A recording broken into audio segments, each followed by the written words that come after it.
مساء الفل والياسمين على حبايب قلبي الصغيرين والكبار الحلوين. النهاردة بقى جايبة ليكم حدوتة عن بنت قمر اسمها أيسل. أيسل دي من اسمها كده تحس إن ليها حكاية مع السما والقمر، وما كانتش بنت عادية أبدا، لأ طبعا، دي كانت صاحبة النجوم الأنتيم.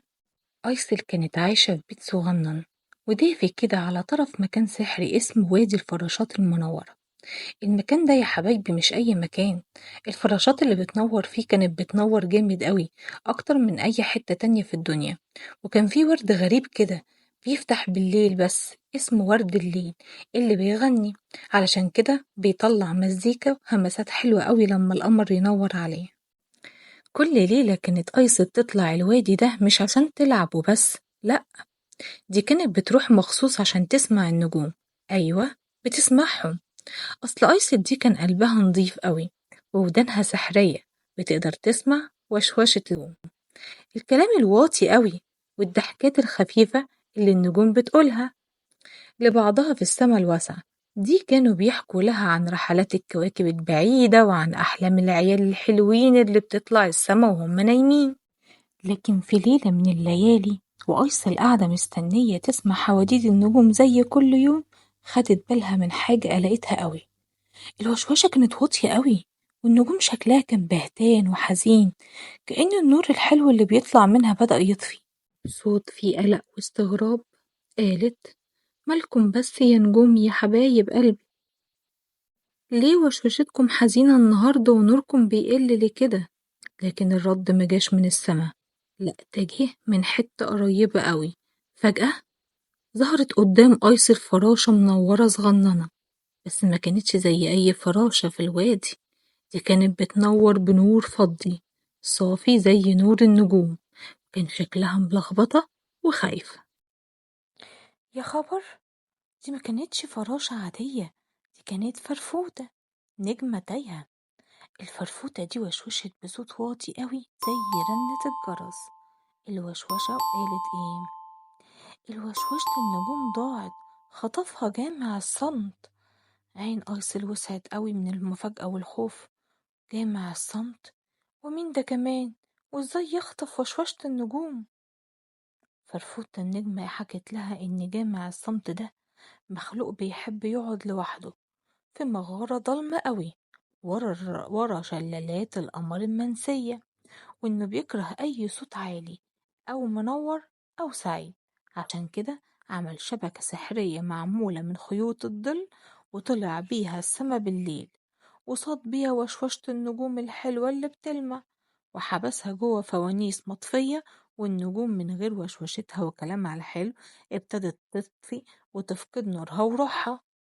وجه صوت أيسل في حماس وتشجيع، وما جاتش في دماغها ثانية واحدة صاحبتها النجوم في خطر، لازم تساعدهم. بصت لفرفوطة النجمة وقالت بصوت كله شجاعة وجدعنة: وريني طريق مغامرة جامع الصمت ده فين، احنا لازم نرجع وشوشة النجوم.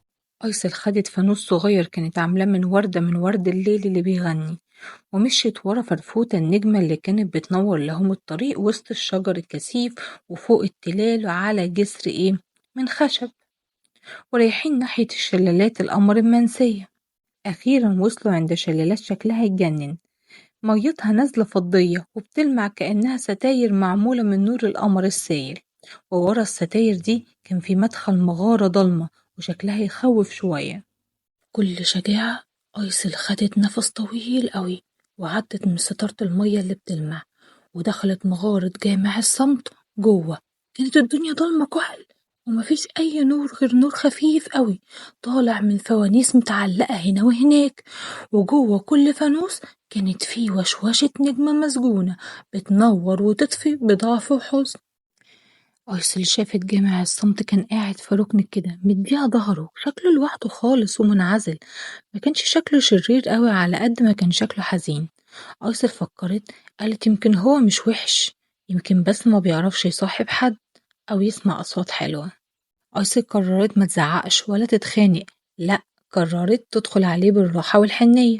قربت منه بالراحة خالص وبدل ما تصرخ بدأت تغني بصوت واطي وجميل، أغنية هادية كانت اتعلمتها من ورد الليل اللي بيغني في الوادي بتاعها. أغنية عن النور والصحاب وإن إزاي الحاجات الحلوة لازم نشاركها مع بعض. السر الحلو والمليان دفء ملى المغامرة الضلمة. جامع الصمت قعد يسمع وهو مندهش، عمره ما سمع حاجة حلوة كده. وشوية شوية ملامحه الجامدة دي بدأت تفك وتبقى حنينة. لما أيسر خلصت غنوة بصت لجامع الصمت وقالت له بصوت طيب قوي: الأصوات الحلوة مش عشان نخطفها ونحبسها، دي عشان نسمعها كلنا ونتبسط بيها. النجوم زعلانة من غير وشوشتها، والدنيا كلها محتاجة نورها. ممكن تسيب الوشوشة تروح لحالها؟ الصمت بص على الفوانيس المطفية وبعدين بص لأيسل وبعدين بص لإيديه الفاضية، ولأول مرة من زمان قوي حس بحاجة غير إنه لوحده. حس إنه ندمان، هز راسه بالراحة وبصباعه الطويل عمل حركة خفيفة، راحت كل الفوانيس مفتوحة. مشيت النجوم طلعت حرة ورجعت تجري على السما، وفي ثواني النجوم فوق بدأت تنور وتبرق وتلعلط أكتر من الأول بكتير، وضحكها وهمسها الحلو رجع ملا الدنيا تاني. السما اتملت نجوم وبتبرق جامد قوي، وأيسر بتبص فوق وهي فرحانة. جامع الصمت بيبص هو كمان، وعلى وشه ابتسامة خفيفة قوي وباين عليه مبسوط. فرفوتة النجمة شكرت أيسل قوي قوي، وجامع الصمت وعد إنه مش هيخطف الأصوات الحلوة تاني أبدا، وإنه هيحاول يسمعها وينبسط بيها زي بقية الناس. وجامع الصمت سلم على أيسل، وبترجع مع الفرفوتة لوادي الفراشات المنورة. رجعت أيسل لوادي الفراشات المنورة وقلبها طاير من الفرحة. وفي الليلة دي وشوشة النجوم كانت عالية وواضحة وجميلة أكتر من أي يوم تاني، كأنها بتقول شكرا لصاحبتهم الجدعة أيسل. وكده أيسل عرفت وإحنا كمان عرفنا معاها إن الشجاعة الحقيقية ساعات مش بتكون بالصوت العالي، لأ، ممكن تكون في غنوة حلوة نقولها بالراحة، وإن النور ممكن يوصل لأكتر حتة ضلمة، بس لو عرفنا ازاي نشاركه مع غيرنا بحنية وحب. وتوتة توتة خلصت الحدوتة، حلوة ولا ملتوتة؟ يا رب تكون عجبتكم يا حلوين.